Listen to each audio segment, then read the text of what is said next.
نرخ مواد سوخت در تاجیکستان رکورد نو گذاشت، از جمله سوزشواری دیزل که نرخش دوام 10 روز اخیر بیش از 1 سومان بالا رفته است. اگر روز 18 اکتبر نرخ 1 لیتر سوزشواری دیزلی در نقطه‌های فروش سوزشواری 10 سومانی بود، پس امروز آن به 11 سومان 20 درم رسیده است. بنزین سر استفاده نوع 92 باشد در این مدت از 11 سومانی تا 11 سومان و 50 درم قیمت شد. رانندگان از چنین وضع ناراضی‌اند. پیش چند بود؟ 25. حاضر چند کرده؟ 40 سوم کرده. آبی گرم. ما بنزین ما می‌خریم که دیگه دولت می‌بیاره. تاجیکستان نداره خیلی سوخت. همش دیگه دولت می‌بیاره. ساکنان میگویند نه تنها راهگیرا بلکه نرخ محصولات خوراکواری هم بالا رفته است. همه محصولات قیمت شد، راهگیرا قیمت شد. مثلا ما بهار اگر 20-25 سوم در آب گرم اگر به شهر دوشنبه اومدیم 20-25 سوم 40 سوم دیگه هم دیگه پول جنازه هم اومدن نمیتونه. همین 40 سوم فکر میکنیم رفتن اومدن اگر 2 نفر باشه 160 سوم در کار که فقط راهگیرا کنی کام مبلغ وزیرم 160 سوم.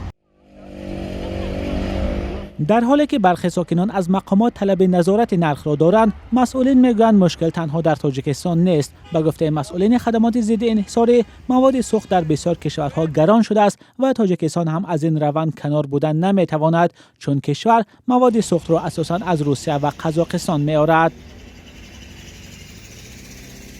از ماه ینوار تا ماه اکتبر سال 2021 نرخ یک بارل نفت نوع برنت از $51 به $85 رسیده است که قریب 65% بالاروی را در بر میگیرد. سوزشواری دیزلی نیز در کارخانه‌های کارکرد نفت فدراسیون روسیه بالا رفته است که از ماه ینوار سال 2021 تا ماه اکتبر سطح بالاروی 92% را در بر میگیرد.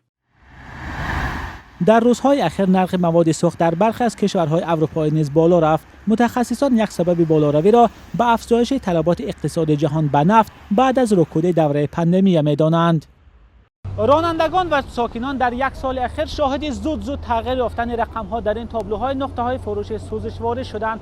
برخی از نمود سوزشواری‌ها به خصوص گزیمه‌های 1 برابر قیمت شد. بنزین و سلرکه هم تا 60-70% گران شدند. با این همه معلوم نیست که ایستگاه آخرین کجاست و نرخ سوزشواری باز چقدر در تاجیکستان بالا می‌رود. مولا رجب یوسفی، فرزان محمدی، آزادی دوشنبه.